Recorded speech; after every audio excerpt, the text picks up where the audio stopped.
La Inquisición. La Iglesia la inventó para salvar almas humanas, sin embargo acabó produciendo un sufrimiento humano inenarrable. La palabra Inquisición conlleva imágenes de tortura y crueldad. La tortura se utilizaba simplemente para sonsacar confesiones. Entre sus víctimas se incluyen Juana de Arco y Galileo, pero ¿sabemos realmente qué sucedió y por qué? Básicamente, todo lo que se ha afirmado sobre la Inquisición es erróneo por defecto. Y es erróneo porque nunca hubo acceso a la realidad que se escondía detrás de la Inquisición. La Inquisición. Ciudad del Vaticano, octubre de 1998. En una petición de examen de conciencia sin precedentes y en honor al año Jubileo 2000, el Papa Juan Pablo II convoca a un tribunal especial de historiadores y académicos para celebrar un simposio sobre lo que él mismo denominó una fase tormentosa en la historia de la Iglesia, que hoy en día se conoce como la Inquisición. Para ayudar al tribunal en su investigación, el Papa anuncia la apertura pública de los archivos secretos de la Inquisición, unos archivos que habían estado fuera del alcance de los académicos durante casi 200 años. El pontífice, de 79 años de edad, se enfrenta así a una de las cuestiones más cruciales en su trayectoria. ¿Debería la Iglesia Católica pedir disculpas por los pecados cometidos durante la Inquisición? El tema es un polvorín de controversia, incluso entre los historiadores. Yo creo firmemente que esta disculpa era innecesaria, porque la Iglesia no fue responsable de la mayoría de las persecuciones que hemos tenido en el pasado europeo. La Iglesia sí tiene alguna responsabilidad desde un punto de vista histórico. Fuera lo que fuere lo que la Inquisición hizo mal, no se puede decir que no fuera responsabilidad del papado. Todos los académicos deben afrontar una cuestión central y perturbadora. ¿Cómo pudo una institución como la Iglesia convertirse en el instrumento a través del cual se destruyeron miles de vidas humanas durante 6 siglos? La primera respuesta implica comprender que nunca hubo una única y todopoderosa Inquisición, sino más bien instituciones independientes en España, Portugal e Italia. Lo que compartían era un oscuro y perpetuo miedo, el miedo a la herejía religiosa.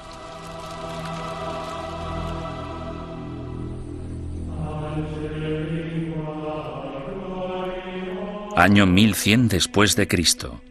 El corazón de la Alta Edad Media. Una frágil alianza de reinos y provincias, conocida como el Sacro Imperio Romano, ocupa gran parte de lo que hoy conocemos como la Europa moderna. Tras la conversión del emperador Constantino al cristianismo y durante casi 800 años, la religión considerada antaño como una secta insurgente se convirtió en la única fe legal, penetrando en todos los niveles de la vida personal, social y política. El cristianismo latino-europeo simbolizaba no solo la fuerza civilizadora en un mundo bárbaro, sino también la promesa de la salvación después de la muerte. El clero y los ciudadanos vivían temerosos del duro juicio de Dios. Con todo, seguía habiendo disidentes que se atrevían a desafiar la sagrada doctrina cristiana. La Iglesia tachó a estos rebeldes de pecadores o herejes. El estar equivocado en relación al dogma de la Iglesia no te hace hereje porque existen muchos dogmas religiosos. Lo que te convierte en hereje es que las autoridades eclesiásticas te informen de que no estás en lo cierto e insistir en tus convicciones ante esa autoridad. La palabra herejía proviene del latín airesis, que significa elección. Alrededor del siglo XII, herejía cobra un significado mucho más amenazante. Se convierte en un peligro mortal para la sociedad y para el hombre en una traición a Dios. Según el derecho civil, los criminales acusados de traición serán castigados con la muerte y sus bienes serán confiscados. ¿Qué otro motivo es necesario para que aquellos que ofendieron a Jesús, Hijo del Señor, sean expulsados de la comunión cristiana y privados de sus bienes? Papa Inocencio III. A pesar de la posición inamovible de la Iglesia en considerar esto un delito, los grupos de pensamiento libre siguieron emergiendo e insistiendo en interpretar a Dios a su manera. Entre dichos grupos se encontraban los valdenses, predicadores itinerantes que erraban por el sur de Francia y el norte de Italia, viviendo en apostólica pobreza. El atractivo de los valdenses parece que fue su visión de un cristianismo simplificado, de la habilidad de todos para predicar si se poseía la inspiración del Espíritu, sin importar si se era clérigo o no. La Iglesia insistía que cualquiera que quisiera dedicarse a la predicación pública debía ser acreditado por el obispo de su diócesis. Cuando los valdenses se negaron a dejar de predicar, el Papa Lucio III emitió un edicto, conocido como Bula Papal, que tachaba el movimiento de hereje y excomulgaba a todos sus seguidores. La herejía se contemplaba como una amenaza a la comunidad cristiana. Era algo que podía perturbar a la gente, y no solo perturbar, sino que podía enajenar a toda la sociedad de la fe. Por eso era tan importante luchar contra ella. Los valdenses fueron suaves en comparación con los herejes más radicales, los cátaros. Los cátaros veían su fe como la única verdadera y se mostraban completamente hostiles ante la iglesia establecida, a la que consideraban perniciosa. Los cátaros llamaban a sus sacerdotes perfecti o buenos cristianos.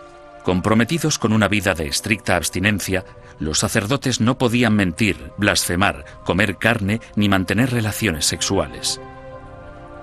Acusaban a la iglesia organizada de abusar cada vez más de su poder clerical.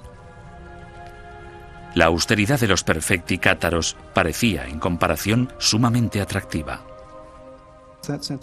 En ese sentido, era una vergüenza para la Iglesia que existiera un grupo capaz de vivir realmente de acuerdo con la fe de Cristo y sus apóstoles, mientras que los abogados y administradores de la Iglesia vivían como grandes príncipes.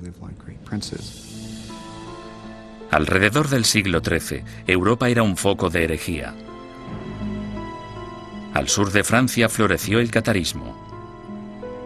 La tensión aumentó hasta que una conspiración cátara asesinó a un representante papal que predicaba en la región del Languedoc en el año 1208.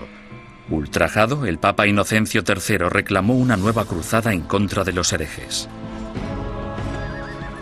Lo que hizo fue básicamente pedir a la nobleza del norte de Francia que se trasladara al sur del país y que convenciera a los nobles de la región, que no perseguían al movimiento cátaro, de que lo hicieran y que propiciaran las condiciones adecuadas para erradicar a los cátaros del mundo rural.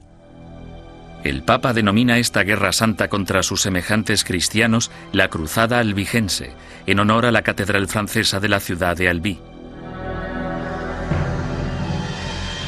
Las atrocidades que cometieron sus cruzados del norte se convirtieron en legendarias. Los perfecti cátaros, fácilmente identificables por sus atuendos negros, eran asesinados en el acto. Los perfecti no intentaron esconderse, en parte porque la muerte les liberaba de este terrible mundo material en el que el Dios mezquino les había sumergido. Tenían una tímida tendencia al martirio. Sin embargo, tras años de matanzas, los astutos perfecti decidieron desprenderse de su atuendo distintivo y camuflarse gradualmente. A pesar del celibato, incluso empezaron a viajar con mujeres afirmando que eran sus esposas. El Papa Inocencio III volvía a enfrentarse al mismo rompecabezas del principio. El objetivo de la Iglesia era esparcir la salvación y un hereje muerto solo era bueno para el diablo. El pontífice en apuros consideró el sistema judicial del momento. El procedimiento habitual, el acusatorio, forzaba a la parte injuriada a hacer una acusación pública. Si la parte acusadora no conseguía probar su caso, entonces ésta era castigada del mismo modo en que habrían castigado al acusado. Este proceso hacía que incluso los que tenían una queja real se mostraran reacios a presentar una acusación. Inocencio III se dio cuenta de que esas reglas no servirían para su objetivo a largo plazo. En el año 1215, el Papa congregó a todos los líderes cristianos en el Cuarto Concilio de Letrán, celebrado en Roma. Inocencio utilizó el encuentro para anunciar sus nuevas normas para la persecución de herejes y clérigos descarriados. La Santa Inquisición había nacido.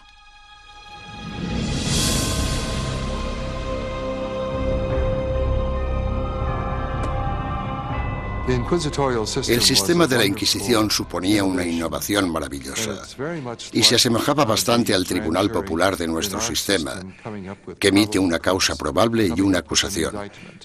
No tenían que demostrar nada, solo necesitaban tener muy claro o tener suficientes indicios que sugirieran la culpabilidad del acusado. El proceso inquisitorial de Inocencio III daba la potestad al investigador de construir un caso completo, recogiendo a escondidas las opiniones de la gente de la comunidad. En 1231, el Papa Gregorio IX inicia un concurso público para el nombramiento de nuevos agentes especiales, llamados inquisidores de la depravación hereje. Es el amanecer de la Inquisición medieval, que empieza con una venganza. El objetivo de la Inquisición es acabar con la herejía, y acabar con la herejía significa acabar con los herejes.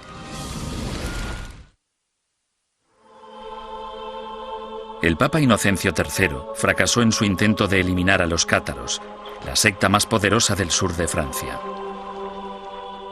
Sin embargo, en 1231, su sucesor, el Papa Gregorio IX, tramó un plan para volcar todo el poder del nuevo sistema legal de la Inquisición contra ellos.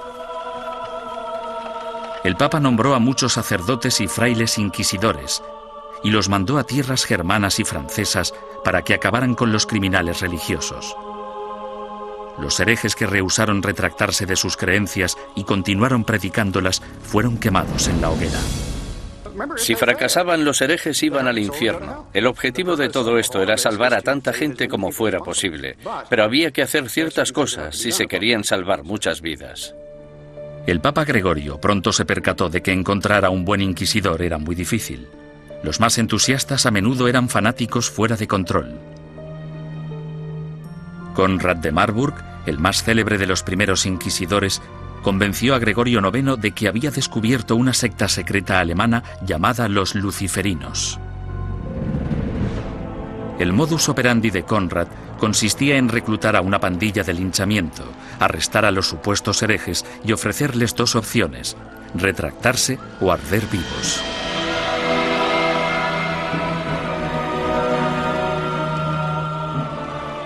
Los historiadores descubrirían más adelante que los luciferinos fueron pura ficción, una invención obsesiva que Conrad creó para impresionar al Papa. El inquisidor papal del norte de Francia no era mejor. Un cátaro convertido de nombre Robert Le Boucq acorralaba a grupos de supuestos herejes y celebraba estrepitosos juicios públicos. En un suceso devastador, 183 cátaros fueron interrogados, sentenciados y quemados vivos en un solo día. Tras años de protesta por parte de los obispos franceses, el Papa finalmente se dio cuenta de que Robert era un extremista peligroso, por lo que le retiró de su cargo y lo encarceló. Había que hacer algo, y tenía que haber alguien mejor para hacerlo que estos individuos, devotos, aunque extremadamente incompetentes y peligrosos. Este fue el momento en el que Gregorio IX se fijó en los dominicanos. Fundada por Santo Domingo en 1216, la orden dominicana estaba capacitada para realizar el trabajo de inquisidor.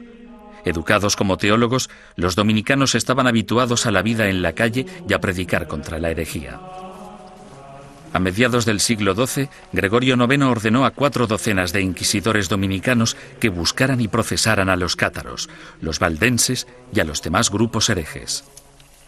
El pontífice anunció de forma oficial a sus obispos la llegada de los inquisidores a los burgos y pueblos de Francia, Italia, Alemania y España. Ordenamos que se les reciba amablemente y que se les trate con honor, dándoles buenos consejos, ayuda y apoyo, de tal modo que puedan realizar la tarea que les ha sido encomendada.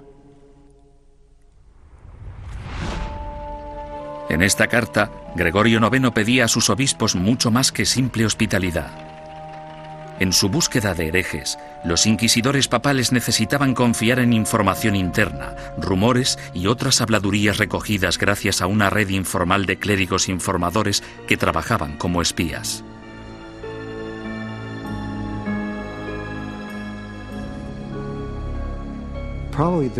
Probablemente sus mejores ojos y su mejor oído en el mundo rural eran los del clero parroquial, puesto que éste vivía en los pueblos, tenía familiares en ellos y por lo tanto estaba atento a los cotilleos locales. En sus incursiones a lo largo de la geografía, los inquisidores llegaban a un pueblo acompañados normalmente de un notario o escribiente para documentar el procedimiento o, en ocasiones, de un sirviente o un guardaespaldas. Entonces, el párroco reunía a los habitantes del pueblo para que escucharan al visitante predicar sobre los pecados y los peligros de la herejía. Una vez terminado el sermón, el inquisidor anunciaba un período de gracia durante el que cualquiera que hubiera cometido herejía podía confesar sus pecados a cambio de un trato clemente. Los que temían ser acusados o habían cometido herejía y tenían remordimientos de conciencia debían actuar durante el período de gracia, porque si lo confesaban después de dicho período, es decir, después de que se iniciara una investigación sobre ellos, la confesión no se consideraba tan sincera como si la hubieran hecho durante el período de gracia. Unas semanas más tarde, el inquisidor anunciaba el fin del período de gracia, momento en el que se iniciaba la fase más nefasta del edicto de fe. Desde ese momento, cualquier acusado se convertía en víctima de interrogatorios o arrestos. Y dado que la información siempre se daba en secreto, el inquisidor animaba a todos los buenos ciudadanos a que denunciaran a cualquier vecino que creyeran que podía ser hereje. El objetivo de las inquisiciones generales, de los edictos de gracia y los edictos de fe, era conseguir que entrara y saliera tanta gente como fuera posible de la oficina del inquisidor. Y para ello utilizaban el miedo, el terror y el interés propio. El inquisidor debía tener al menos 2 testimonios incriminatorios antes de poder seguir adelante. En ocasiones, los sujetos víctimas de investigación no sabían que eran sospechosos hasta el día que les convocaban. Durante el procedimiento inquisitorial, la mayoría de las pruebas se recopilaban antes de que tuvieras conciencia de que había una investigación en marcha. Cuando te informaban del caso, la investigación ya había finalizado. Bastante diferente al sistema actual. Conscientes del peligro de las acusaciones falsas o maliciosas, los inquisidores intentaban diferenciar las mentiras de la verdad. Cuando hacían subir al estrado a un acusado por primera vez, le hacían nombrar a todos sus enemigos. Si alguno de esos nombres coincidía con cualquiera de los nombres de la lista de testigos, el inquisidor debía desestimar ese testimonio. Sin embargo, las protecciones legales se acababan aquí. El acusado nunca llegaba a saber el nombre de quienes le acusaban, ni tampoco los motivos por los que se le acusaba. Era muy complicado demostrar tu inocencia una vez acusado por los inquisidores. Incluso los sospechosos que confesaban haber cometido herejía no podrían reconciliarse con la Iglesia hasta que dieran nombres e información de otros supuestos herejes. Si obstaculizaban la investigación, se arriesgaban a sentencias de cárcel y a perder todas sus propiedades. Si no cooperabas, los inquisidores podían reducir tu ración de comida y encadenarte a la pared. Por tanto, el principal método para conseguir que la gente confesara era simplemente encerrarlos durante largos periodos de tiempo y dejarles reflexionar. ¿Cómo llevaban los inquisidores su trabajo tan en secreto? Han sobrevivido algunos manuales prácticos dándonos una aproximación fascinante a ese período. Uno de ellos, llamado Conducta de interrogación relacionada con la depravación hereje, fue escrito por un inquisidor retirado, Bernard Guy, en el año 1324. Guy, cuyas hazañas inspiraron la novela histórica En el nombre de la rosa, ofrece docenas de investigaciones en las que recoge 17 años de experiencias de primera mano en lo que él denomina su cruzada personal contra la herejía. El objetivo de la Inquisición es acabar con la herejía. Y para acabar con la herejía, debemos acabar con los herejes. Bernard Guy, 1324. Los inquisidores se consideraban realmente una organización de combate. Eran bastante conscientes de que existían herejes y simpatizantes por todas partes y estaban muy motivados para deshacerse de ellos. En 1376, el inquisidor Nicolás Aymeric de Aragón escribió el libro Directorium Inquisitorium. En él, Describía la tenacidad y el compromiso que debía tener un inquisidor de los siglos XIV y XV, e incluso incluyó una lista práctica de trucos inteligentes utilizados para engañar a los sospechosos para que confesaran. Uno de los trucos que me asombró fue el de sentarse con una vitela pequeña en las rodillas y mirarla y comprobarla mientras la persona da su testimonio. Luego, en algún punto dices, no, lo que estás diciendo no puede ser verdad. Está clarísimo que no me estás diciendo la verdad. Y entonces el sospechoso, sometido al interrogatorio, piensa que lo que tienes es la declaración de otra persona cuando en realidad solo tienes una vitela en blanco.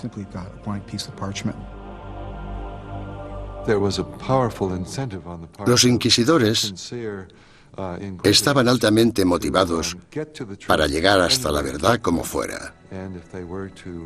Y si era necesario, pisotear algunos derechos de los acusados, pues se hacía en nombre de la verdad. Existe otro aspecto espeluznante en el trabajo del inquisidor: la tortura. En la Edad Media se consideraba un método aceptable para la detección de mentiras siempre que hubiera razones suficientes para justificarla. En el siglo XX, cuando hablamos de tortura, pensamos en violencia física para obligar a la gente a decir la verdad. En aquel entonces, se trataba de un método para averiguar si el acusado estaba diciendo la verdad. Y este era el rol inicial de la tortura. Era un instrumento legal que entraba en juego en un momento dado del caso y bajo unas circunstancias muy específicas. Antes de 1252, la Iglesia prohibía a los inquisidores que utilizaran la tortura en sus investigaciones. Pero tras el asesinato del inquisidor Pedro Mártir en Lombardía a manos de los cátaros, el Papa Inocencio IV abrió la veda y dejó que métodos antiquísimos, en especial la tortura, entraran en la lucha contra la herejía. El oficial o párroco debe obtener de todos los herejes que capture una confesión mediante la tortura, pues de hecho son todos ladrones y asesinos de almas. Papa Inocencio IV. Por lo tanto, la tortura no fue algo inventado por los inquisidores. En este caso, solo seguían los dictámenes de la ley. La tortura se destinaba a dos tipos de prisioneros: los que se negaban a retractarse y los que parecían saber más de lo que contaban. Los inquisidores escogían la técnica de la tortura, pero dejaban el trabajo en manos de torturadores profesionales, expertos en causar dolor.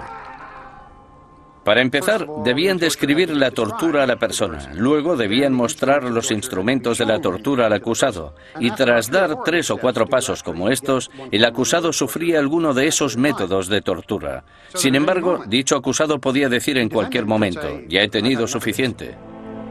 La estrapada era uno de los métodos de tortura más populares en la Edad Media y el Renacimiento.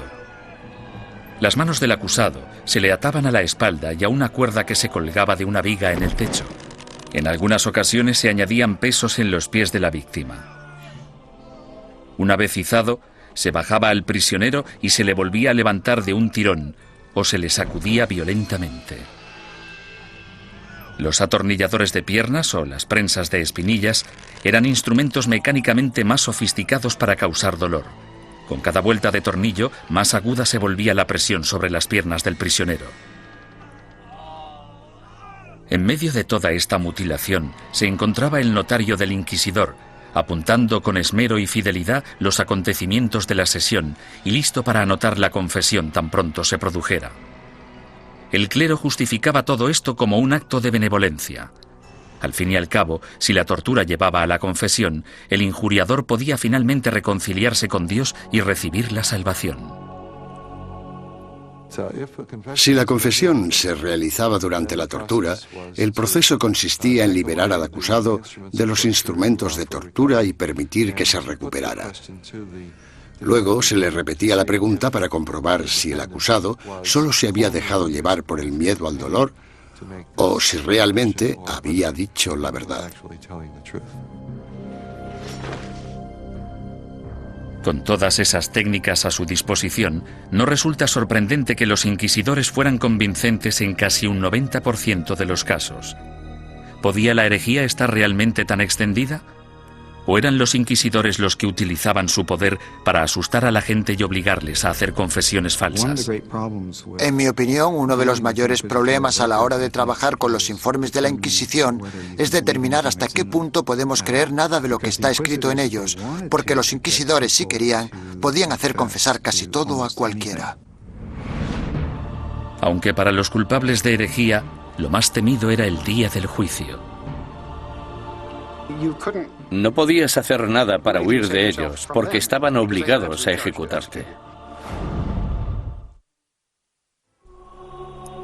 Durante los siglos XIII y XIV, los inquisidores papales siguieron su camino por el sur de Europa, recogiendo acusaciones e investigaciones de herejes.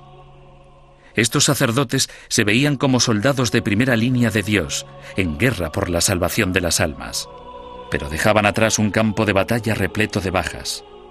La Inquisición asustaba a los ciudadanos y les obligaba a traicionar a sus amigos y vecinos, destruyendo familias y convirtiendo comunidades pacíficas en una fábrica de mentiras y sospechas.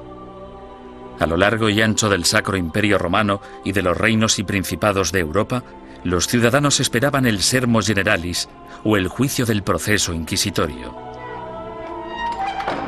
Los castigos o penitencias iban desde el azotamiento público al encarcelamiento o a los trabajos forzados. A menudo se obligaba a los convictos a llevar ropa distintiva para hacer pública su vergüenza. Lo habitual es que llevaran una cruz amarilla en sus ropas, una en la parte delantera y otra en la espalda, y tenían que llevarlas siempre que salieran a la calle. No podían ocultarlas con nada, y si se caían se suponía que debían reponerlas. Los que iban marcados con la cruz amarilla se convertían en parias de la comunidad, pero su destino era clemente comparado con las penitencias que sufrían los herejes reincidentes, es decir, los que se retractaban y luego volvían a sus viejas costumbres. Su castigo era la ejecución. El derecho canónico, sin embargo, prohibía a los miembros del clero participar en cualquier juicio de sangre, por lo que los inquisidores entregaban a los herejes condenados a las autoridades civiles. Los inquisidores derramaban algunas lágrimas de cocodrilo y decían algunas palabras con la esperanza de que las autoridades civiles mostraran clemencia con esa gente. Sin embargo, su mayor deseo era que los condenaran a la hoguera. Cuando la Inquisición entregue a los culpables de herejía al poder civil, el magistrado de la ciudad deberá hacerse cargo de ellos en el acto y, en un periodo máximo de 5 días, deberá ejecutar las leyes hechas contra ellos. Papa Inocencio IV, 1252. Una vez completado el juicio Sermo Generalis, las autoridades laicas escoltaban a los condenados hasta un emplazamiento alejado de las calles de la ciudad. Allí los ataban a estacas de madera apuntaladas sobre toneladas de leña. Los inquisidores nunca acudían a estas ejecuciones. Se te permitía hacer la última confesión a un sacerdote si lo deseabas. Sin embargo, puesto que estabas bajo la custodia del poder laico, no podías hacer nada para escaparte de ellos porque estaban obligados a ejecutarte. Quemar en la hoguera es una de las sentencias de muerte más horribles que se puedan imaginar. Las llamas podían tardar horas en consumir por completo al condenado. Si la víctima estaba de suerte o sus familiares eran suficientemente influyentes, entre la leña se colocaba mucha madera húmeda para que generara mucho humo. La muerte por asfixia era preferible a la agonía de quemarse vivo.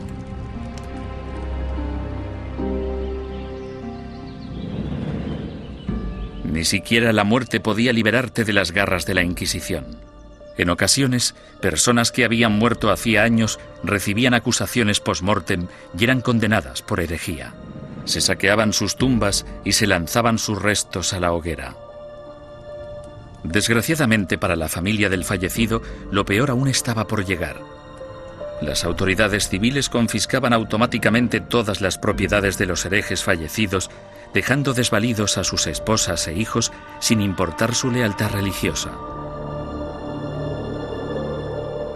La mañana siguiente a una ejecución a menudo atraía a los coleccionistas de reliquias, basureros que acudían con sacos a barrer las cenizas en busca de piezas de cadáveres. En la mayoría de los casos no se trataba ni de necrófagos ni de locos.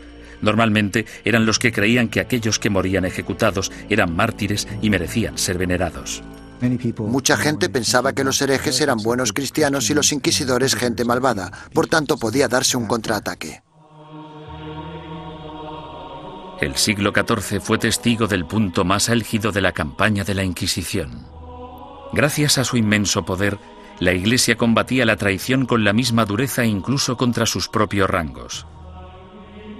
Cuando un grupo de franciscanos decidió desvincularse de la orden y llamarse a sí mismos franciscanos espirituales, el Papa Juan XXII les acusó de abandonar los ideales de su fundador, San Francisco de Asís, y ordenó a la Inquisición que acabara con ellos. Tras quemar en la hoguera a 4 líderes franciscanos espirituales en Marsella el año 1317, la mayoría de los rebeldes restantes volvieron a la orden original. Durante los 150 años de la Inquisición papal de Gregorio IX, los principales movimientos herejes, los cátaros y los valdenses, fueron virtualmente erradicados de la Europa occidental.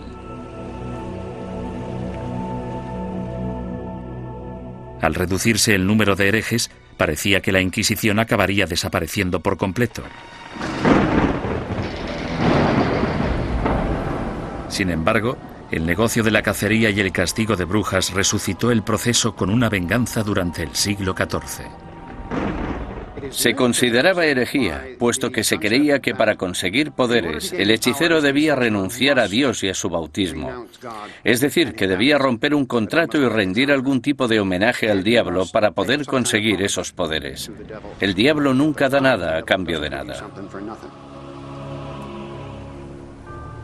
La política corrompió los primeros casos de brujería. En 1307, Francia se encontraba casi en bancarrota tras una serie de fracasos bélicos. Su rey, Felipe el Hermoso, envidiaba las riquezas y las propiedades que poseían los caballeros templarios, una orden de poderosos monjes guerreros que se formó durante la primera cruzada a Tierra Santa. El rey Felipe los acusó falsamente de brujería, y durante los 7 años siguientes se torturaron y encarcelaron o quemaron en la hoguera a miles de templarios por toda Europa. Ningún historiador moderno cree que los templarios fueran objetivamente culpables de los cargos que se les imputaron: sodomía, adoración al diablo, herejía, etcétera, etcétera. En mi opinión, esto fue una verdadera manipulación cínica del proceso por parte de Felipe el Hermoso, y supone uno de los ejemplos más espeluznantes de hasta qué punto podían llegar a pervertirse los procedimientos inquisitoriales. Un siglo después, tras su triunfo sobre los ingleses en Orleans, Juana de Arco fue capturada y encarcelada por sus enemigos, que temían su creciente poder político. La entregaron al Tribunal Inquisitorial, organismo que utilizaron como instrumento en su contra. Los que acusaban a Juana defendían que las voces que ella consideraba su inspiración eran las voces del diablo y que sus premoniciones eran brujería. Juana fue condenada y murió en vehemente agonía. La nueva herejía de brujería diabólica parecía muy peligrosa tanto para la Inquisición como para las autoridades civiles, y engendró el manual práctico más relevante e influyente de todos. Publicado en 1486, Malleus Maleficarum, o el martillo de las brujas, proporcionaba apoyo teológico, consejos legales y varias técnicas para acusar, torturar y sentenciar a las brujas. Se trata de un documento infame, puesto que crea la imagen arquetípica de la mujer bruja, además de ser una de las obras de todo el mundo literario que muestra más abiertamente su misoginia. Cuando una mujer piensa por sí misma, solo piensa en cosas malas. Como son más débiles de cuerpo y alma, no resulta sorprendente que puedan sucumbir al hechizo de la brujería. Toda brujería procede de la lujuria carnal que en las mujeres es insaciable. Malleus Maleficarum. La historia ha demostrado que uno de los autores de Malleus Maleficarum, un inquisidor de nombre Heinrich Kramer, tenía ciertos problemas para controlar su propia insaciable lujuria carnal. En el año 1485, Kramer fue acusado de llevar a cabo una inquisición en la región de Innsbruck, lo que ahora es Austria. Él mismo se buscó los problemas porque la mayoría de los interrogados eran mujeres y las preguntas tenían relación con sus actividades sexuales. Alarmado por la manifiesta obsesión sexual de Kramer, el obispo ordenó que destituyeran al inquisidor y que liberaran a todos sus prisioneros. 2 años más tarde apareció Malleus Maleficarum. Nació de la frustración de Kramer por la experiencia de Innsbruck y de la furiosa misoginia que sufría. Durante los siguientes 200 años, el Malleus Maleficarum se convirtió en un bestseller y llegó a ser publicado en 4 lenguas distintas. Estaba destinado a convertirse en la principal fuente de inspiración de los cazadores de brujas laicos, católicos y protestantes que aterrorizarían Europa y Norteamérica durante los siglos XVII y XVIII. Durante el siglo XV, sin una nueva política ni postura por parte del papado, la Inquisición empezó a desvanecerse poco a poco. Por lo general, los tribunales inquisitoriales se mantenían en activo solo si un inquisidor en particular quería seguir persiguiendo la herejía. Si no quería, no pasaba nada. Y así fue como los tribunales fueron perdiendo fuerza. Sin embargo, en España, la astucia política del rey y la devoción de la reina se apoderaron del proceso inquisitorio e hicieron que su aterrador poder recayera en su propia gente. El número de personas que se quemaban vivas en una misma hoguera era pasmoso, incluso para los estándares actuales.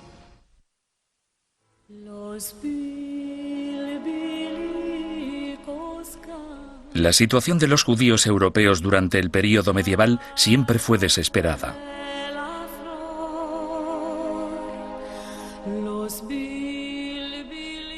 Expulsados de una nación tras otra, a partir del siglo IV, algunos finalmente se establecieron en España.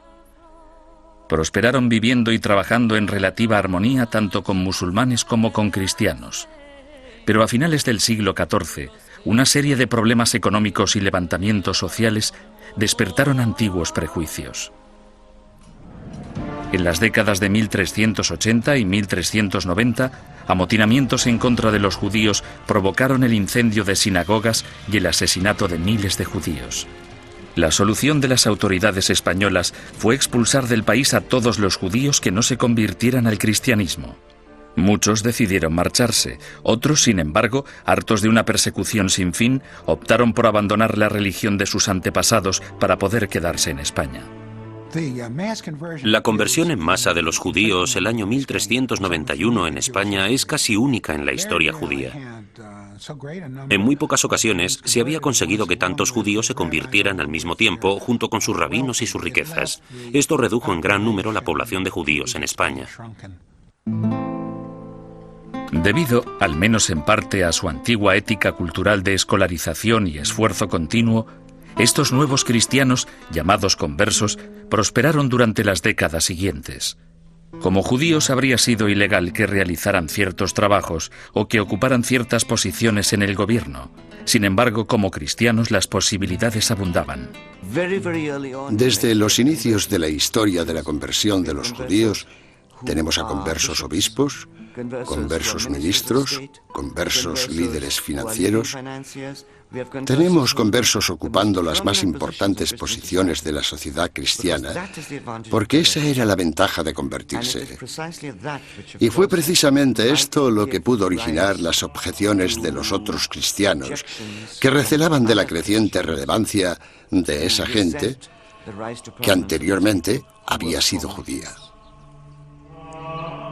En tan solo unas pocas generaciones, miembros de la Iglesia Católica de España empezaron a acusar a estos nuevos cristianos de practicar secretamente la religión judía mientras mantenían una fachada apropiadamente cristiana. Este fenómeno judaizante era en parte verdad, puesto que algunos conversos, aunque se autoproclamaban cristianos, mantenían costumbres que habían heredado de sus antecesores. La dimensión de la llamada actividad judaizante era más de carácter cultural que religiosa. En otras palabras, realizaban ciertas cosas que sus padres y sus abuelos habían hecho y en las que no veían nada particularmente malo, como encender velas el sábado. Muchos de ellos creían que encender velas el sábado no tenía nada inherentemente conflictivo con el catolicismo. Su condición de cristianos bautizados también significaba que si se intuía de cualquier modo que recaían en el judaísmo, podían ser acusados de herejía. Fue precisamente esta trágica ironía la que les condujo hacia su destrucción. Con el matrimonio en 1469 de Fernando de Aragón e Isabel de Castilla, se unieron los dos reinos más poderosos de la península ibérica. Los consejeros dominicanos de Isabel pronto la convencieron de que la actividad judaizante suponía una amenaza mortal para el catolicismo en España y que una Inquisición podría ser la única solución.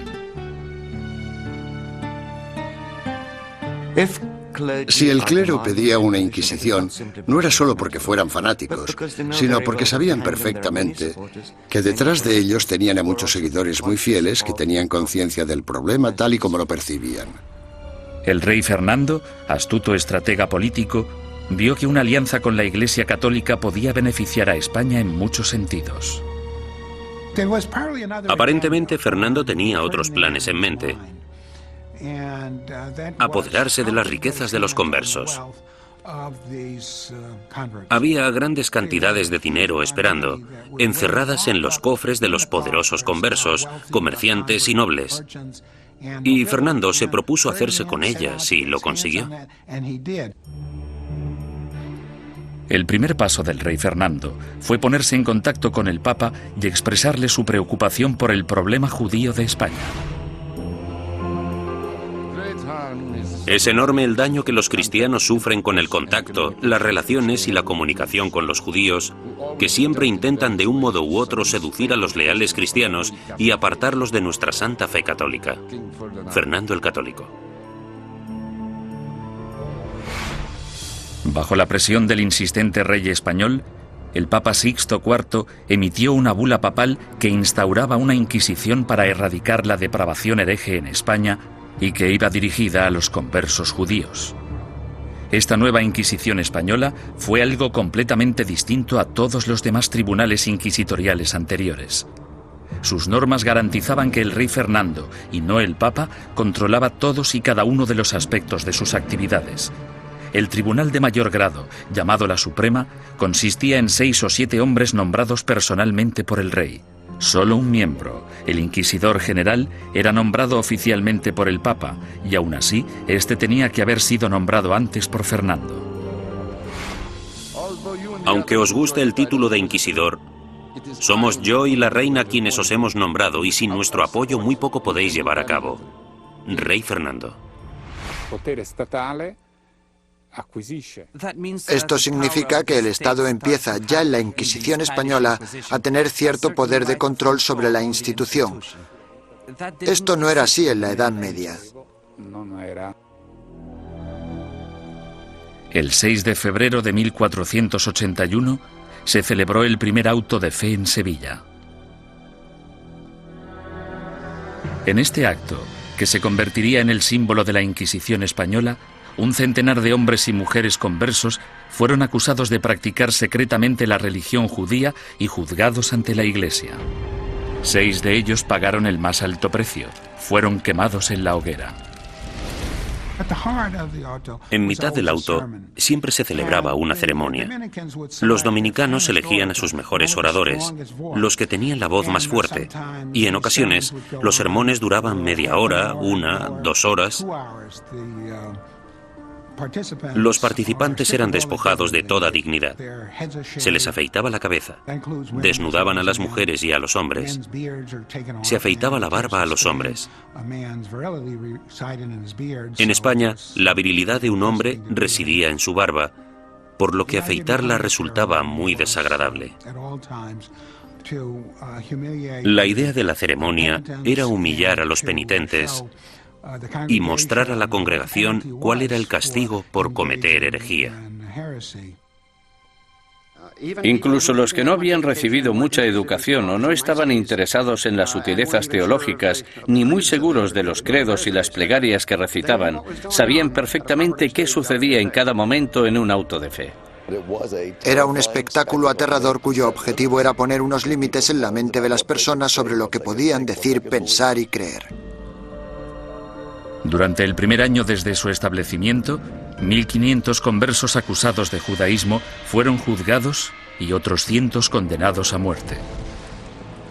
La cantidad de personas que se quemaba en una misma hoguera era pasmosa incluso para los estándares actuales. Se quemaron 28 personas de una sola vez, en otra ocasión 70 personas, y en el mayor auto jamás celebrado se quemaron 109 personas en una misma hoguera.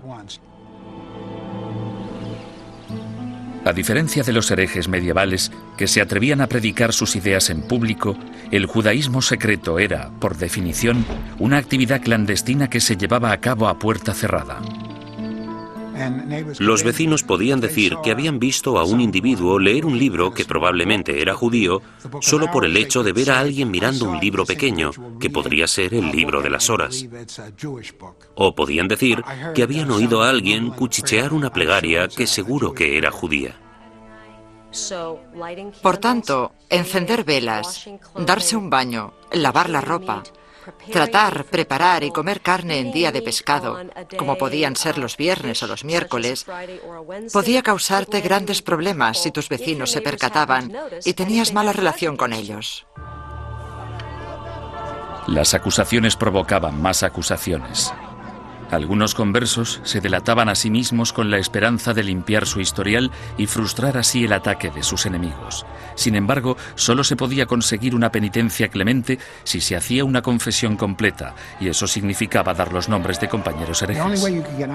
La única forma de escapar de todo eso era escoger nombres de otras personas de la comunidad. Esto recuerda mucho a los Estados Unidos de los años 50 y al pánico rojo que provocó la creación del Comité sobre Actividades Antiamericanas. Fue aquí donde se produjeron tantas tragedias.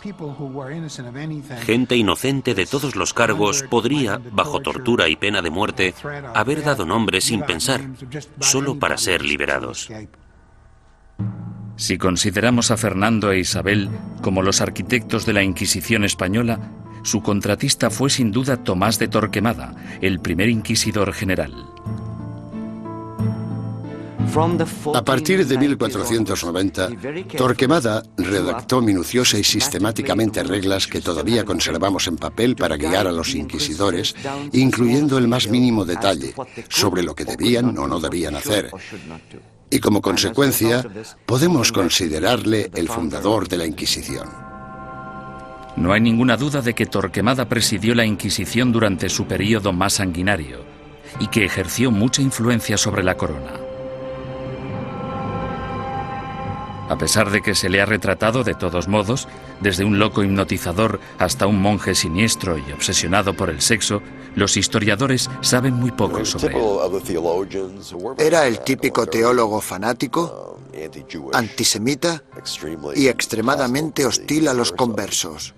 Era un hombre que concentraba toda esa intolerancia y ferocidad tan característica de los primeros inquisidores. Podemos estar de acuerdo o no con él en que los judeoconversos debían ser perseguidos y condenados. Pero en mi opinión, Torquemada insistió mucho en las normas de procedimiento correcto para el sistema inquisitorial. Sin embargo, se calcula que durante los 20 años de mandato de Torquemada como inquisidor general, 2.000 personas perdieron la vida y otros miles fueron castigados.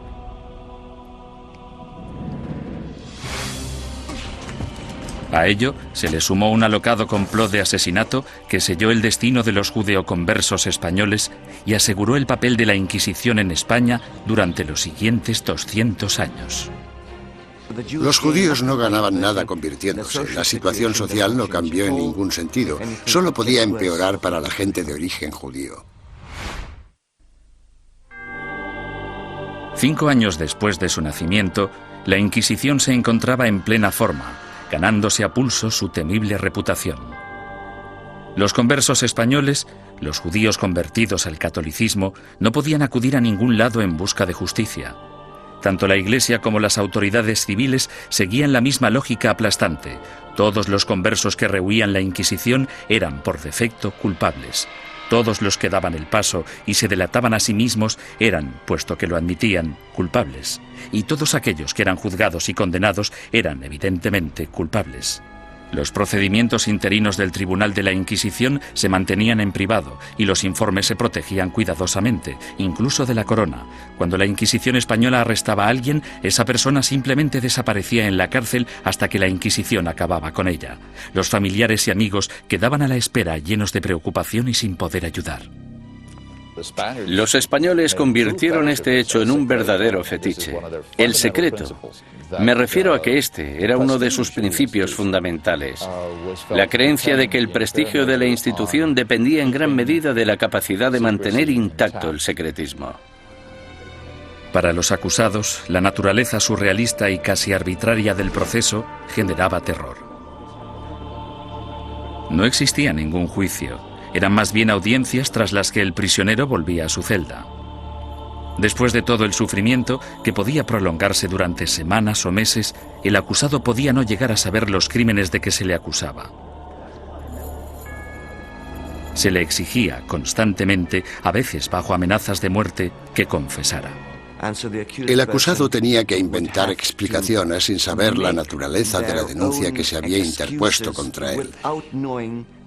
Y esto, a menudo, llevaba al encarcelamiento masivo de prisioneros que se negaban a confesar, porque creían que no tenían nada que confesar, y probablemente tenían razón. El 15 de septiembre de 1485, algunos conversos furiosos decidieron tomarse la justicia por su mano. Como inquisidor, Pedro Arbués se arrodilló delante del altar de la Catedral de Zaragoza.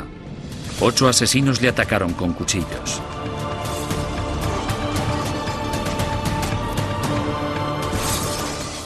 Arbués murió al día siguiente, y con él la esperanza de todos los conversos españoles, pues el desdichado complot hizo que los judíos perdieran la simpatía pública para siempre y garantizó a la Inquisición un lugar en la sociedad española durante las generaciones venideras.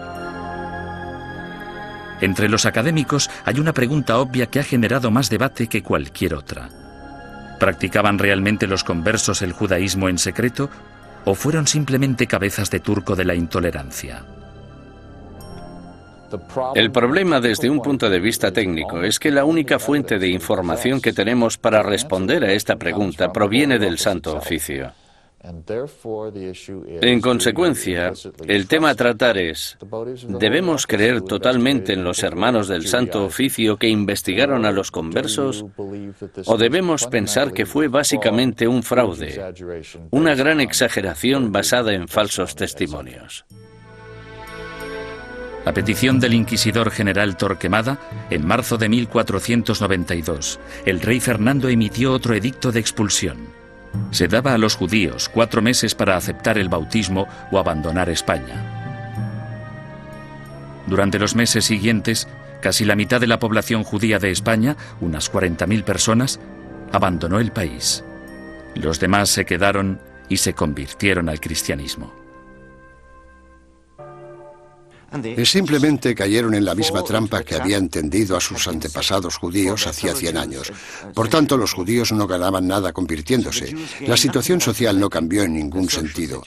Solo podía ir a peor para la gente de origen judío. No lloréis a vuestra partida, pues vosotros tenéis que beber vuestra propia muerte de un sorbo, mientras que nosotros tenemos que quedar atrás, entre esta gente malvada, recibiendo la muerte de ellos cada día. Juan de León, judío español converso. En 1499, la orden de expulsión se amplía para incluir a todos los musulmanes no convertidos de España. Durante los casi 25 años siguientes, una serie de rebeliones, expulsiones y bautismos forzados generan otra clase social de nuevos conversos al cristianismo, los moriscos. Lo que tenemos aquí es el mismo escenario que el de los conversos. Un grupo de gente que pertenecía a otra cultura y a otra religión y que ahora eran teóricamente cristianos.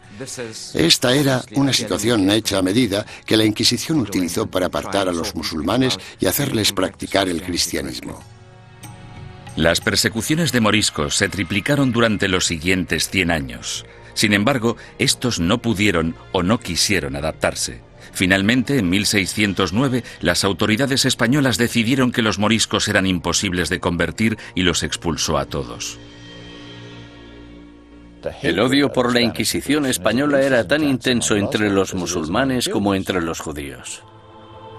En su intento de conservar el catolicismo como la única religión de España, la Inquisición española encarceló a ciudadanos inocentes, confiscó propiedades, destruyó familias y mandó a miles de personas a la muerte.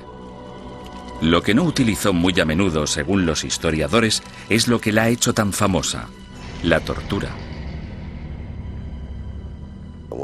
Una de las cosas que se han podido afirmar con seguridad gracias al reciente estudio de la Inquisición es que la tortura se utilizó en muy pocas ocasiones en dicha institución. La tortura se utilizaba única y exclusivamente para sonsacar la confesión, y una vez se había conseguido, la tortura cesaba. Los inquisidores se enfurecían si sus subordinados torturaban a individuos demasiado viejos, demasiado enfermos, leprosos o supuestos enfermos mentales. Tampoco querían que se torturara a niños. Pero no importa la poca frecuencia de uso, la Inquisición tenía reglas concisas sobre cómo ejercer la tortura. A los prisioneros, ya fueran mujeres u hombres, se les desnudaba. Solo se les cubría sus partes íntimas. No todo el clero de entonces practicaba el celibato, y todos los que lo practicaban no eran capaces de contemplar una escena de estas características una y otra vez sin sentir el más mínimo arrebato de sadismo o satisfacción sexual. Decir que esto podía prolongarse durante siglos es no comprender en absoluto la naturaleza de la sexualidad humana.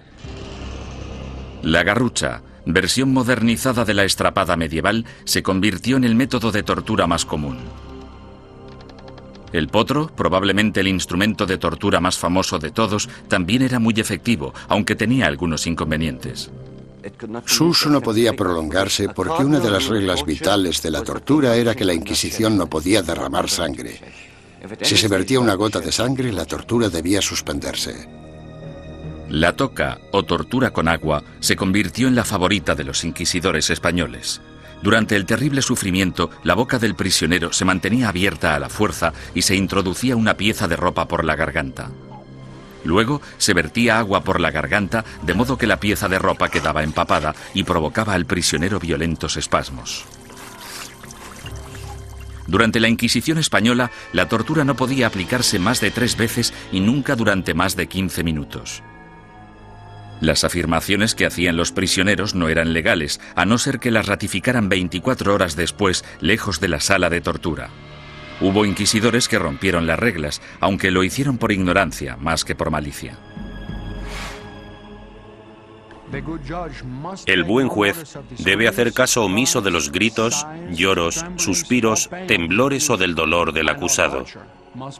Y toda tortura debe realizarse con tal cuidado que el acusado no se vuelva loco, ni quede herido, lesionado ni indebidamente angustiado. J. Damunder, testigo ocular de las torturas.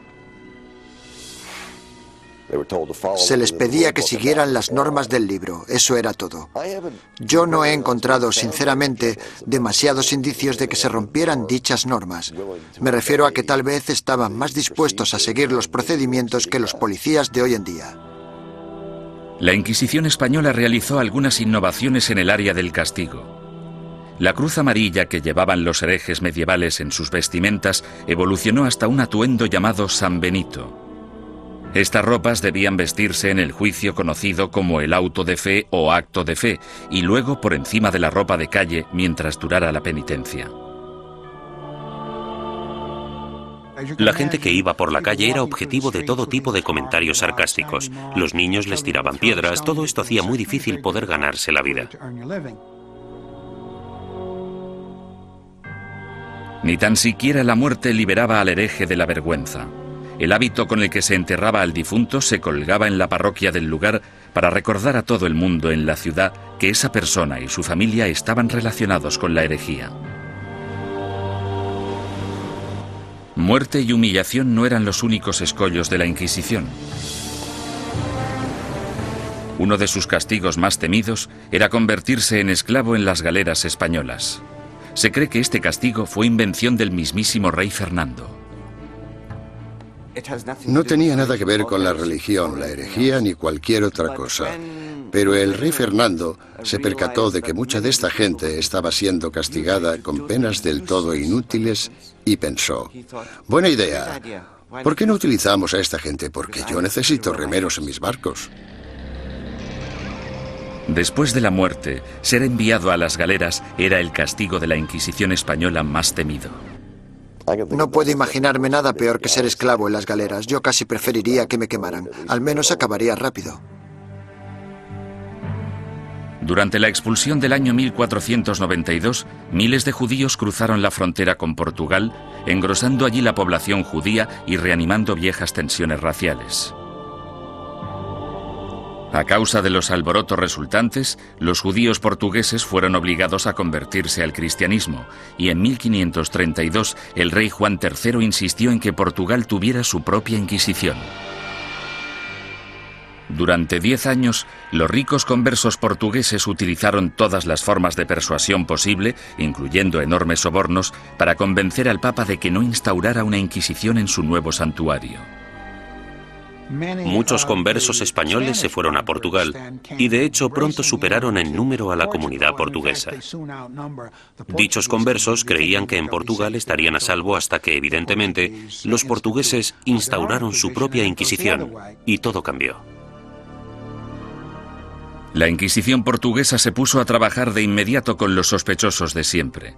Entre 1547 y 1580 se celebraron 34 autos de fe en Portugal con casi 2.000 penitentes y 169 ejecuciones.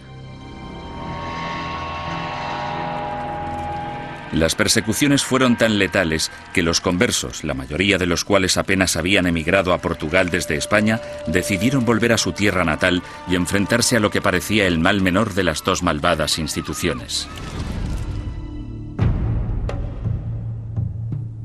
Tras la conquista militar española del Imperio Azteca en 1521 por Hernán Cortés, los conversos portugueses y españoles pronto emigraron a las Américas en busca de un nuevo comienzo. Pero la Inquisición española les siguió de cerca e inició investigaciones en la recién fundada Ciudad de México.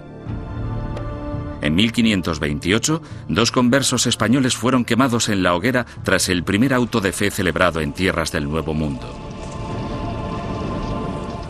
Las primeras oleadas de sacerdotes españoles también consideraban su deber guiar a la población americana lejos de sus creencias paganas y ayudarles a adoptar el cristianismo.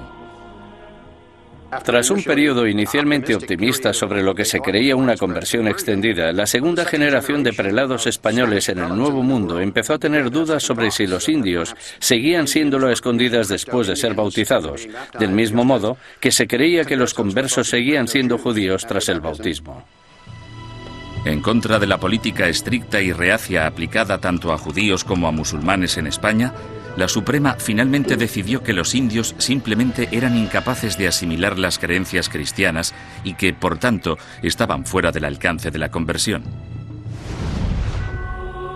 Sin embargo, la Inquisición pronto se enfrentaría a su mayor enemigo hereje de todos los tiempos, el protestantismo.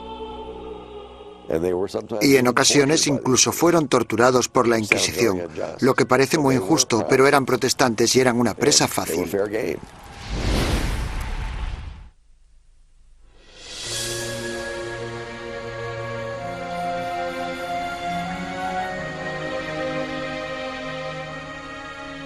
Al mismo tiempo que las inquisiciones española y portuguesa remataban su azote contra los musulmanes y los judíos herejes, otra amenaza apareció en escena.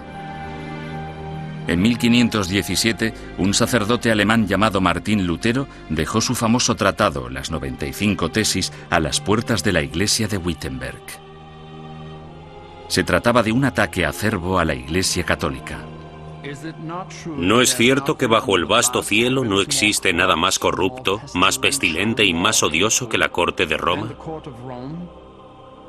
La que una vez tuvo las llaves del cielo, ahora es una especie de boca abierta hacia el infierno. Martín Lutero.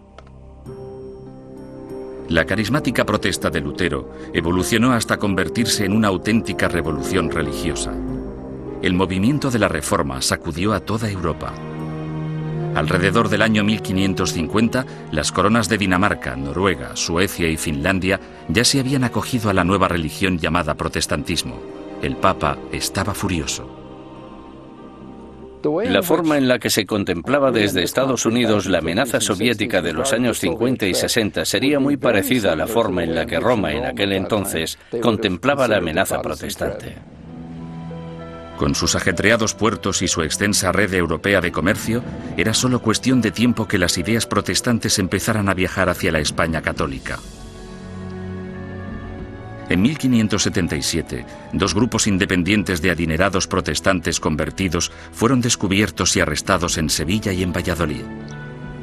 Estos arrestos de finales de 1550 fueron terribles para la administración inquisitorial y para el gobierno real, puesto que muchos de los sospechosos ocupaban altos cargos en la burocracia gubernamental. El descubrimiento de dos organizaciones protestantes en dos de las mayores ciudades de España causó oleadas de pánico por todo el país católico. El rey español Carlos V, que había dedicado los últimos 30 años a la lucha contra el protestantismo en Alemania, exigió una purga rápida y despiadada. Su aliado en Roma, el Papa Pablo IV, volcó todo el poder de la Iglesia en el ataque contra el protestantismo y emitió una bula papal sin precedentes en la que permitía a la Santa Oficina Española ejecutar a los ofensores que cometían un crimen por primera vez e incluso a los que se arrepentían. Según mis conocimientos, esta es la única vez en toda la historia de las Inquisiciones española, romana o portuguesa en que los acusados, que por primera vez admitían estar arrepentidos de sus errores doctrinales, eran igualmente condenados a muerte. La fiebre del antiprotestantismo llegó a todas las grandes ciudades de España. Fueron quemados en la hoguera sacerdotes, monjas, soldados ingleses e incluso 3 niños que murieron junto con sus madres. En poco más de 3 años, tras el descubrimiento de protestantes en España, el protestantismo se había eliminado por completo. Nunca reaparecieron. España se caracteriza por no tener protestantes. El sangriento ataque a los protestantes entre los años 1559 y 1562 también marcó el punto más álgido de la ceremonia del auto de fe en términos de asistencia, pomposidad y pura teatralidad. Anticipándose a los juicios de cientos de protestantes herejes, el inquisidor general Fernando Valdés se propuso deliberadamente modernizar el auto de fe de forma grandilocuente. Los costes aumentaron astronómicamente. Llevaron al tribunal inquisitorial a la bancarrota, de modo que tuvieron que ir reduciendo miembros y empezaron a amontonar prisioneros para poder conseguir un auto realmente bueno y tener suficiente gente para quemar en las ceremonias. España eliminó sistemáticamente a todos los protestantes. Sin embargo, los inquisidores permanecieron alerta ante cualquier amenaza hereje del exterior.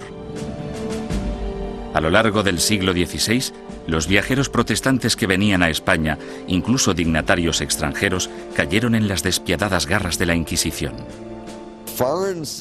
La Inquisición arrestó a marineros y comerciantes extranjeros. En ocasiones incluso llegó a torturarlos, lo que es muy injusto, pero eran protestantes y eran una presa fácil. Mientras que España parecía haber triunfado ante el protestantismo, no pudo hacer nada ante los efectos de otra de las invenciones alemanas, la imprenta. Hacia finales del siglo XVI, libros y panfletos escritos por víctimas de la Inquisición española avivaron el negocio de forma importante. Los líderes protestantes, que aspiraban a poner el mundo en contra de la España católica, explotaron estos horribles relatos de tortura, encarcelamientos y muerte. Las cuerdas, que eran de tamaño pequeño, se ataban a los huesos del prisionero atravesándole la carne y haciendo que la sangre borboteara por 8 puntos diferentes al mismo tiempo. Mientras el prisionero se resistía a hacer cualquier confesión respecto a lo que los inquisidores le preguntaban, tiraban de las cuerdas de esta manera 4 veces sucesivas. John Foxe, El libro de los mártires. La mala publicidad de la Inquisición no era el único escándalo al que se enfrentaba la Iglesia católica. En 1542, Roma fue sacudida por la noticia de que Bernardino de Ochino, el líder de la admirablemente austera y piadosa orden católica de los capuchinos, había abandonado Italia para unirse al protestantismo. La deserción de Ochino, una de las figuras relevantes más admiradas en la Iglesia, finalmente incitó al Papa a tomar una decisión. La respuesta del papado a este tipo de escándalos fue la creación de lo que se esperaba que fuera un método más eficaz de rastreo de herejes para detenerlos antes de que se convirtieran en una amenaza o en causa de bochorno. El 4 de julio, el Papa Pablo III ordenó el establecimiento de una Inquisición romana, la primera Inquisición en suelo italiano en más de 200 años. Una comisión de 6 cardenales dirigiría el Santo Oficio, aunque a diferencia de la versión española, dirigida por la Corona, el poder de la Inquisición romana estaba única y exclusivamente en manos del Papa. Independientemente de lo que hiciera mal la Inquisición, no se puede decir que no fuera un error del papado. Durante el siglo XVI, la Inquisición romana gozó de gran prestigio y poder político. Los papas Pablo IV y Pío V subieron al poder tras servir a la Iglesia como inquisidores. A pesar de sus sangrientos mandatos, en términos de número de protestantes ejecutados, estudios recientes muestran que la Inquisición romana fue pionera en reformas judiciales que serían las predecesoras del sistema legal actual. Los prisioneros de la Inquisición romana podían disponer de un abogado e incluso reunir testigos que testificaran a su favor. 300 años antes de que se inventara la figura del abogado de oficio, la Inquisición romana ya proporcionaba abogados gratuitos a los indigentes acusados. Como mínimo, la Inquisición escuchaba o pretendía escuchar las explicaciones del acusado de un modo que los demás sistemas judiciales no contemplaban. La justicia civil era en muchos sentidos peor que la del Santo Oficio.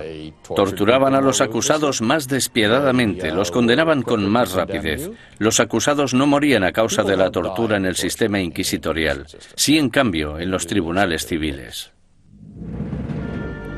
Sin embargo, la Inquisición romana se volvió en contra de algunos de los mayores pensadores del Renacimiento. Estaban muy preocupados por el tema de las escrituras y parecía que Galileo las cuestionaba basándose en cuestiones muy controvertidas en aquel entonces. El ataque de la Inquisición romana contra el protestantismo supuso mucho más que arrestos, castigos y ejecuciones. En 1559, el Vaticano publicó su Índice de Libros Prohibidos, en el que listaba cientos de libros y autores considerados peligrosos para la fe y la moral de los buenos católicos. Cualquier ciudadano que poseyera uno de estos libros prohibidos podía ser arrestado. Algunos autores encontraron sus libros listados en este índice simplemente porque una o dos frases sueltas se habían considerado erróneas. Sir Thomas More, político inglés que irónicamente fue decapitado por su lealtad a la religión católica, también fue considerado un autor prohibido. En relación a ciertos pasajes de sus libros, el índice decía: podéis leer este libro, pero debéis saltaros este pasaje. Es cierto que mucha gente famosa aparecía en este índice y, por tanto, estaban prohibidos. Los historiadores cuestionan si dichos índices tuvieron algún impacto real. Hay literalmente miles de títulos en cada índice, y aparte de un grupo de inquisidores y de obispos, pocos sabían exactamente qué estaba prohibido. Con mis investigaciones he podido demostrar que en Cataluña, por ejemplo, nadie hacía caso al índice. A lo largo de todo el siglo XVI, las librerías de Barcelona vendieron públicamente libros que aparecían en el índice de libros prohibidos. Simplemente fingían no conocerlo. Como instrumento de censura, el índice de libros prohibidos resultó ser algo de mucho ruido y pocas nueces. Sin embargo, no hay ninguna duda de que la Inquisición romana tuvo un efecto represivo sobre las ideas intelectuales y científicas y que destruyó las vidas y los legados de algunos de los mayores pensadores del Renacimiento. Giordano Bruno fue uno de los genios más excéntricos del siglo XVI. Medio filósofo, medio loco, su visión del cosmos, considerada inverosímil en su época, de hecho se anticipó a la concepción actual del sistema solar. Bruno era un visionario. Se consideraba casi una segunda reencarnación de Cristo, aunque de hecho tenía sus dudas sobre la divinidad de Dios, pensamiento por el que fue acusado. El tratado más famoso de Bruno, publicado en 1584, pronto le hizo merecedor de aparecer en el Índice romano. De título Sobre el universo infinito y los planetas, es una mezcla extravagante de misticismo y astronomía de Copérnico. Bruno lanzó la teoría de que existe vida inteligente en otros planetas situados más allá de las estrellas. Enseñaba que la unificación de todas las religiones, incluidas el Islam y el judaísmo, era la única salvación de la humanidad. Estas creencias herejes provocaron aversión tanto entre los católicos como entre los protestantes. En un periodo de tensión religiosa, las personas como Bruno representaban una amenaza enorme porque en realidad parecían desechar casi todos los pilares básicos del cristianismo. Durante 15 años, Bruno evitó cautelosamente la Inquisición romana, manteniéndose alejado de Italia. Sin embargo, en 1591, un rico mecenas le convenció para viajar hasta Venecia y una vez allí le traicionó denunciándole ante el Santo Oficio. El encarcelamiento y el juicio de Bruno duraron 7 años, durante los que el tribunal romano llegó prácticamente a implorarle que abandonara sus creencias herejes. Él se negó. Habría sido como repudiar toda su vida. En mi opinión, para un hombre como Bruno, que estaba completamente convencido de sus propios poderes, habría sido casi imposible actuar de otro modo. Tal vez vuestro miedo a juzgarme sea mayor que mi miedo a ser juzgado. Giordano Bruno. La obstinación de Bruno enfureció tanto al Papa Clemente VIII que él mismo le condenó a muerte. El 8 de febrero de 1600, Bruno fue conducido al campo dei Fiori, en pleno corazón de Roma, y fue quemado vivo. En la actualidad, una estatua en su honor, erigida en el año 1829, marca el lugar de los hechos. Otro intelectual renacentista, Galileo Galilei, también desató la ira de la Inquisición. Cuando construyó el primero de sus famosos telescopios en el año 1609, Galileo ya era un físico y profesor de matemáticas de fama mundial. En 1613 publicó 2 libros más, Mensajero Celestial y Manchas Solares, en los que defendía la teoría de Copérnico, según la cual la Tierra no solo gira sobre sí misma, sino que además da una vuelta anual alrededor del Sol. Oficiales ultrajados de la Inquisición denunciaron las creencias de Galileo y citaron numerosos pasajes de las Santas Escrituras que describen la Tierra como centro estático del universo. A los cardenales no les preocupaba demasiado qué era lo que giraba alrededor de qué. Les preocupaba mucho el tema de las escrituras, y Galileo parece que las cuestionaba con ideas muy controvertidas para la época. Sin embargo, Galileo vuelve a cuestionar a la Iglesia y toma una decisión asombrosa. Durante años ha habido un debate tremendo, sobre todo durante el último siglo, sobre qué debería haber hecho Galileo. En 1616, Galileo evitó ser juzgado y castigado por la Inquisición romana cuando aceptó dejar de enseñar sus rompedoras teorías planetarias. Con todo, 16 años después, alentado por el hecho de que su viejo amigo y admirador, el cardenal Barberini, se convirtió en el Papa Urbano VIII, el célebre científico publicó un nuevo manifiesto en el que reforzaba sus antiguas ideas.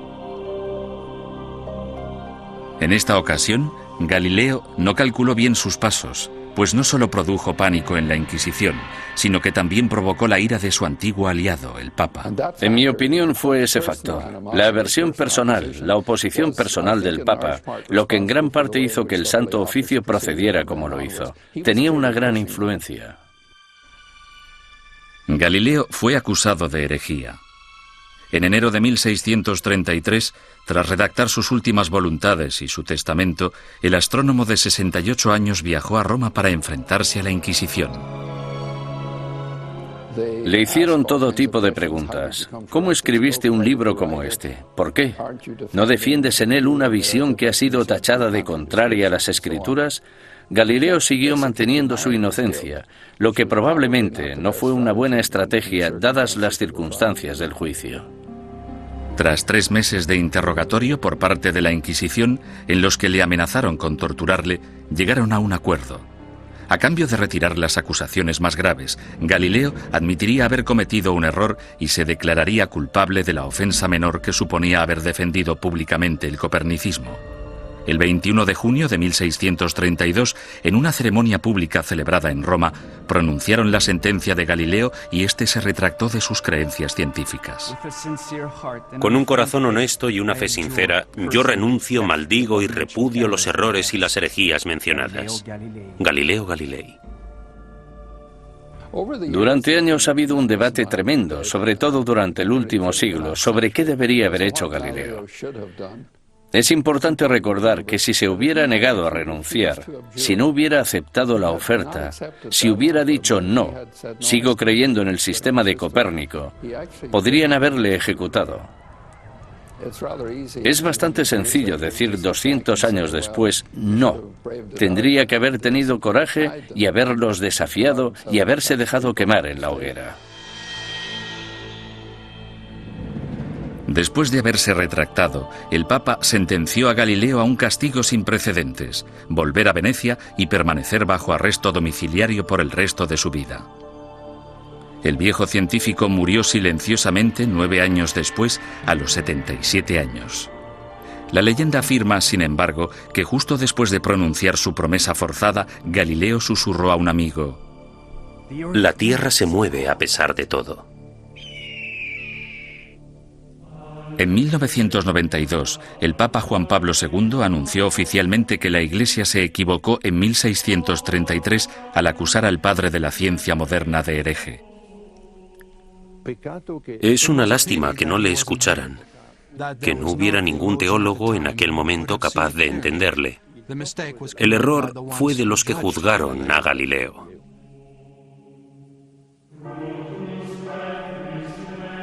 Los siglos XVII y XVIII fueron un período de declive para todas las inquisiciones.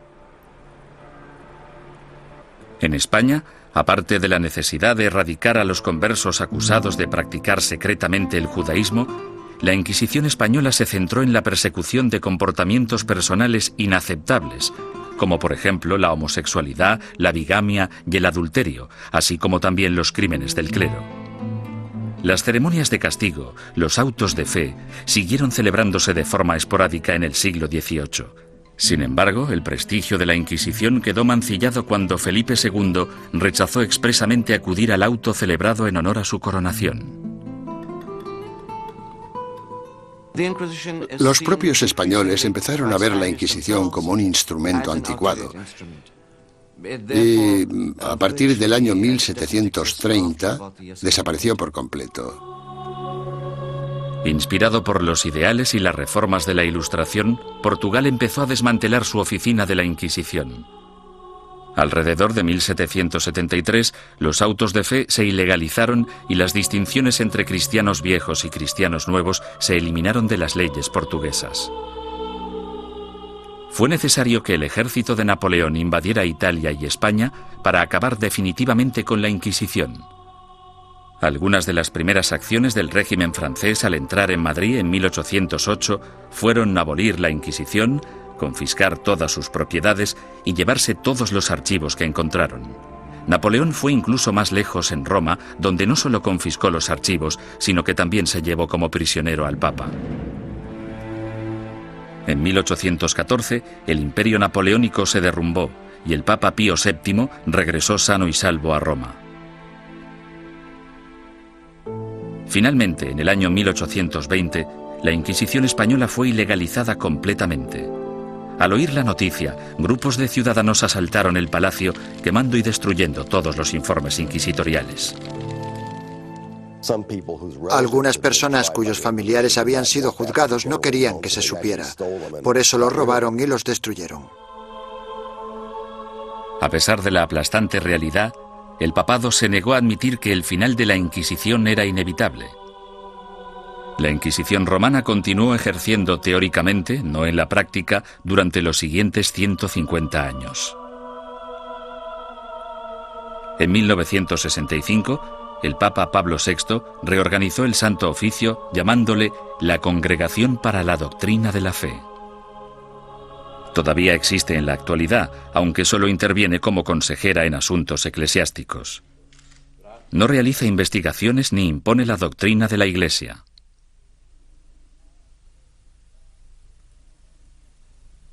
Desde la caída definitiva de la Inquisición, son incontables los mitos y testimonios inexactos que han surgido sobre su objetivo y sus prácticas. Los descubrimientos realizados en documentos nunca vistos, así como en los archivos de la Inquisición abiertos por el Vaticano recientemente, han ayudado a desbancar algunos de ellos. Por ejemplo, se ha podido demostrar que algunos recuentos de personas quemadas en la hoguera eran enormemente exagerados. La gente decía que se habían quemado 200 personas. De esas 200, quizá 3 fueran reales y 197 imaginarias. Poco a poco hemos podido fijar los números reales de las personas que fueron ejecutadas. Han sido necesarios muchos siglos para comprender que algo estaba mal. Debemos tener en cuenta el contexto y la mentalidad. Mucha gente creía que la Inquisición era un instrumento necesario y, aunque no gustaba demasiado, se aceptaba. Sin embargo, otros eruditos advierten que una visión revisionista de la Inquisición nos podría estar llevando demasiado lejos en la dirección errónea. Era una institución malvada. Si se mira todo en conjunto, yo diría que la Inquisición fue exactamente como la han descrito, y que no necesitamos un lavado de cara de la Inquisición, más de lo que necesitamos una revisión del Holocausto.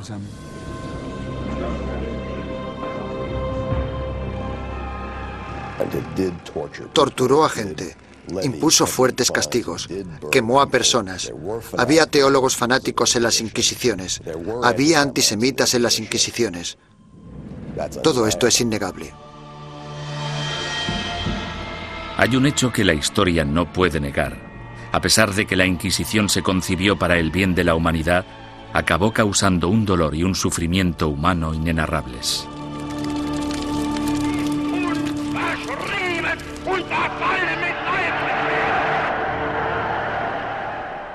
Las Inquisiciones existieron durante casi 6 siglos y lucharon por la necesidad de un grupo de imponer sus ideas sobre las de los demás. Esa necesidad sigue existiendo en la actualidad.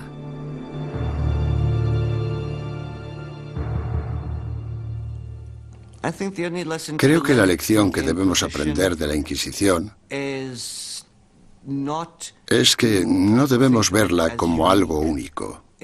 Es un fenómeno recurrente que se ha dado a lo largo de la historia en todos los países, porque es un fenómeno natural. Es un fenómeno internacional.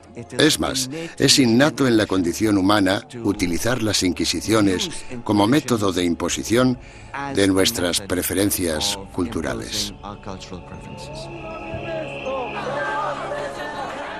El peligro siempre está al acecho.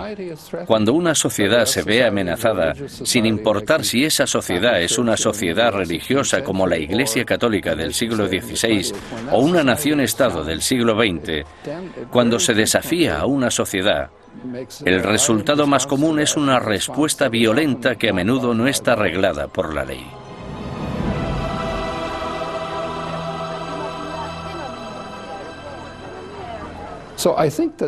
Por lo tanto, creo que esta reacción ante la amenaza es tan antigua como la humanidad y, sin duda alguna, perdurará en el futuro.